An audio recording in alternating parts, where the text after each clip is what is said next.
Hai, Jazuli di sini dan pada Inspirasi Plus kali ini kita akan ngebahas ini. Ya, ini adalah buku Logical Fallacy yang ditulis oleh Muhammad Nuruddin.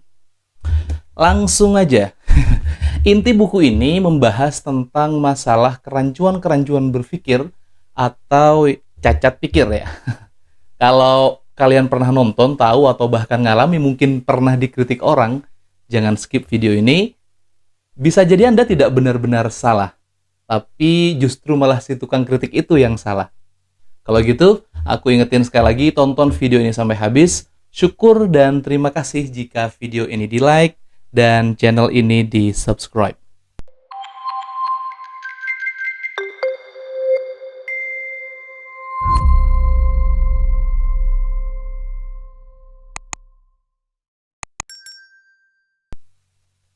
Memiliki keterampilan berpikir yang logis dan sistematis adalah modal utama suatu masyarakat yang maju.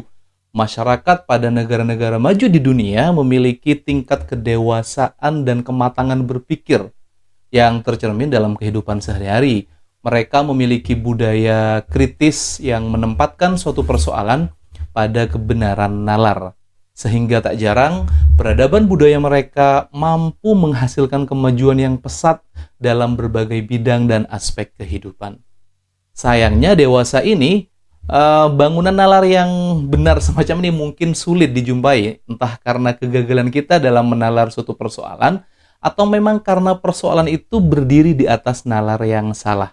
Sederhana saja misal, betapa banyak dalam diskusi-diskusi dan perdebatan di TV-TV, postingan, beserta komentar-komentar ya di media sosial, banyak dari apa yang mereka suguhkan adalah bentuk kecacatan berpikir, kesesatan pikir. Misalnya, ada seorang dai yang berpetuah tentang haramnya narkoba. Sayangnya, anak si dai tersebut terjerat narkoba. Lalu nyinyirlah kita. Anaknya sendiri nyata-nyata ketangkep BNN.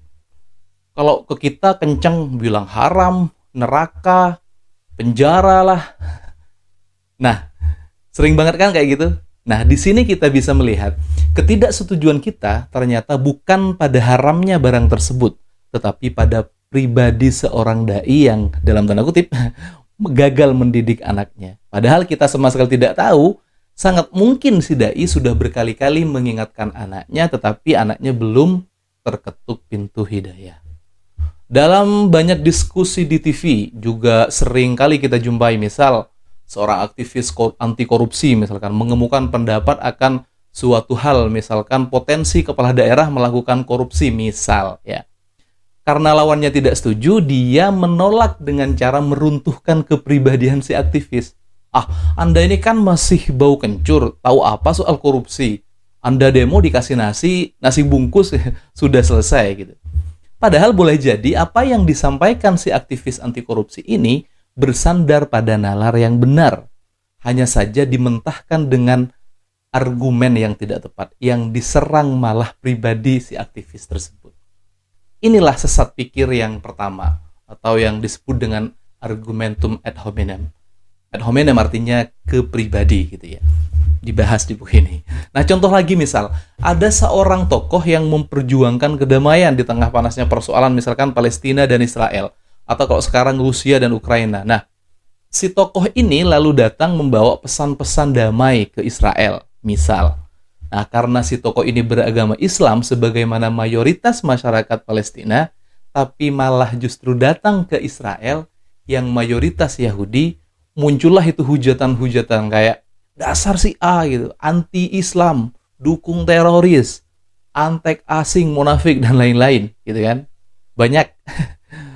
Potret-potret sesat pikir semacam ini banyak sekali dijumpai, dan sikap seperti ini umumnya sering ditunjukkan kalau dalam buku ini itu disebut lumpuh secara intelektual tapi kuat secara emosional. Nah, dan kaitannya dengan emosi, ada bentuk sesat pikir lain yang ditulis dalam buku ini, itu namanya adalah appeal to emotive language, atau melandaskan kebenaran pada pilihan bahasa yang emosional. Misal, seorang menyatakan suatu hal dengan cara nangis, atau sebaliknya menyeru dengan cara meluap-luap yang setiap akhir kalimat pidato misalkan disematkan nama Tuhan, takbir dan lain-lain gitu. Orang awam dan orang sesat pikir mengira bahkan cenderung membenarkan cara orasi yang emosional ini dan dapat berarti bahwa itu menyampaikan kebenaran karena tampak meyakinkan dan terlihat berapi-api. Ceramah atau orasi berapi-api dengan nada lantang dianggap menyampaikan sebuah kebenaran, terlebih dengan membawa atribut keagamaan seolah menjadi wakil Tuhan di bumi. Wah, pasti benar ini orang. Buktinya dia penuh emosi, bahkan menyebut Tuhan dalam orasinya. Padahal kebenaran adalah satu hal, sedangkan cara atau metode yang disampaikan adalah hal yang lain. Karena jika semacam ini berlaku, maka tentu pernyataan yang disampaikan dengan cara santai dan malas-malasan misalkan pasti salah dong. Kalau kebenaran ditekankan kepada metode. Nah, buku ini mengajak bahwa kebenaran disandarkan pada argumentasi yang logis dan suguhan dalil yang benar. Benar dan salah tidak bersandar pada bentuk atau metode gaya bahasa yang digunakan. Untuk menentukan benar salah ditentukan pada suguhan dalil, sekali lagi, dalil dan argumen yang logis dan sistematis. Baik itu disampaikan dengan gaya bahasa yang keras ataupun dengan gaya bahasa yang lemah lembut.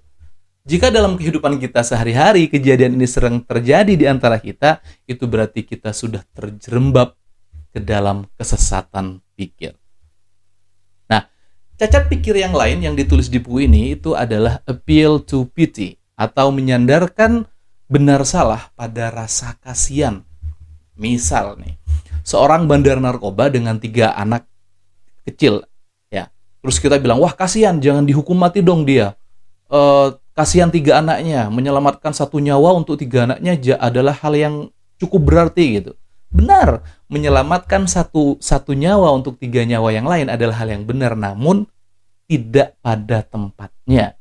Tidakkah kita juga tahu bahwa apa yang dilakukan si bandar ini telah melayangkan nyawa jutaan anak yang telah kecanduan narkoba? Ini juga berlaku tentu pada kasus-kasus yang lain, seperti misalkan orang dengan sederet gelar, kita ngomong nih, dia sudah dapat gelar doktor 3 kali dalam dan luar negeri. Dan atas kesalahan yang disampaikan, misalkan orang muslim tuh nggak usah sholat, cukup ingat sama Tuhan, misal. Oh dia juga manusia, wajar dong kalau dia salah, gitu. Misalkan kita, walaupun seorang tokoh ini adalah seorang tokoh ya, yang gelar doktor, benar salah landasannya sekali lagi bukan pada rasa kasihan, tetapi kepada kebenaran nalar.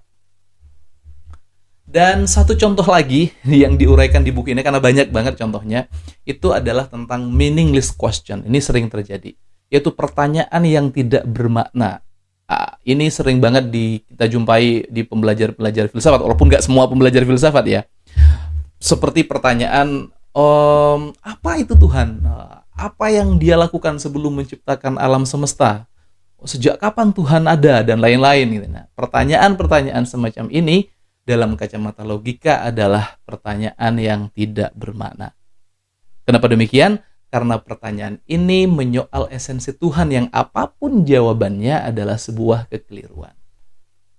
Kekeliruan ini tercipta karena pertanyaan itu sendiri sudah keliru sejak awal, sehingga seseorang dengan cara berpikir demikian oleh buku ini disebut sesat pikir. Nah, di buku ini banyak sekali disajikan contoh-contoh kesesatan pikir yang bisa terjadi dalam kehidupan sehari-hari. Yuk kedepankan nalar yang benar dari tiap-tiap persoalan. Saya Jazuli dan sampai jumpa pada episode pendek selanjutnya.